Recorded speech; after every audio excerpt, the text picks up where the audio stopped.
এগিয়ে নিয়ে যাচ্ছেন, এরকম লেখকের প্রয়োজন সমাজের প্রেক্ষাপট। হাততালি পাওয়ার মতো যোগ্যতা আমার আছে কিনা জানি না। আমি চেষ্টা করেছি সুন্দর নাটক উপহার দেওয়ার জন্য এবং চেষ্টা করছি আগামী দিনেও আরো সুন্দর নাটক আপনাদের সামনে আনবো। আগামী দিনে মানে আগামী বছরে আমার নাটক আমরা আছি, আপনারা নিশ্চিত আমাদের যাত্রাপালা আবার নিয়ে আসবেন। তো ধন্যবাদ জানাবো শুধু দর্শকবৃন্দকে, ধন্যবাদ জানাবো কমিটি দাদাদের যারা আমাদেরকে এনেছেন, সেই সঙ্গে বিশেষ করে ধন্যবাদ জানাবো যাত্রা জাগরণের কর্ণধার যিনি পরিচালক আমাদের দলটাকে বায়না করেছেন, সেই আমাদের সবার প্রিয় অজয় আচার্য এবং রামকৃষ্ণ বাবু।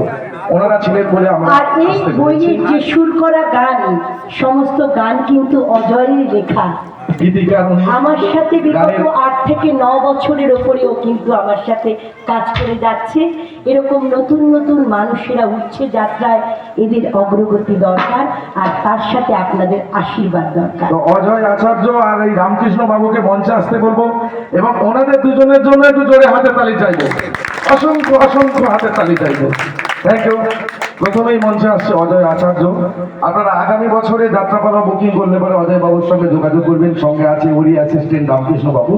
ওরা দুজন যদি না থাকতো আমরা কিন্তু এখানে আসতে পারতাম না। অবশ্যই কমিটি দাদারা না চাইলে হতো না। কমিটি দাদাদের বলবো যারা মুখ্য ভূমিকায় আছেন তাদেরকে মঞ্চে আসার জন্য, অন্ততপক্ষে যদি পরিচয় করেন আমরা ধন্য হব। কারণ কমিটি দাদাদের সঙ্গে এত সামনে থেকে সবসময় তো সময় হয়ে ওঠে না যোগাযোগ করা। যদি থাকেন, অনেক দর্শক আছেন, কমিটি দাদাদের বলবো, সবার হয়তো নাম জানি না, ক্ষমা করবেন।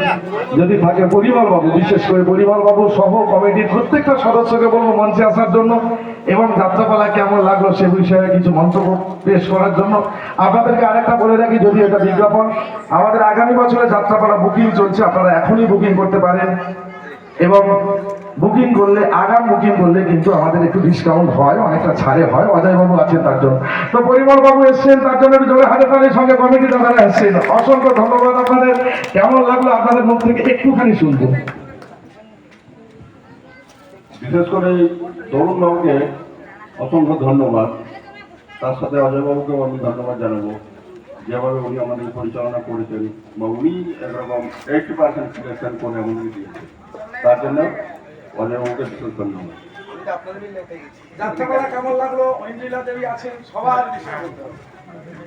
যাত্রাপালা তো দর্শকই বলবে কি হয়েছে, মানে দর্শকের পরিবেশ বা যাত্রার যে শেষ হওয়ার পরে দর্শকদের দাঁড়িয়েও আপনাদের সাথে কথা বলছে, নিশ্চয়ই ভালো লেগেছে। সত্যি কথা বলতে কি, সামনে যে দাদারা বসেছিলেন, আমার অনেক বছর যাত্রার অভিজ্ঞতা, তাতে আমার খুব ভালো লাগছিল। ওনারা কিন্তু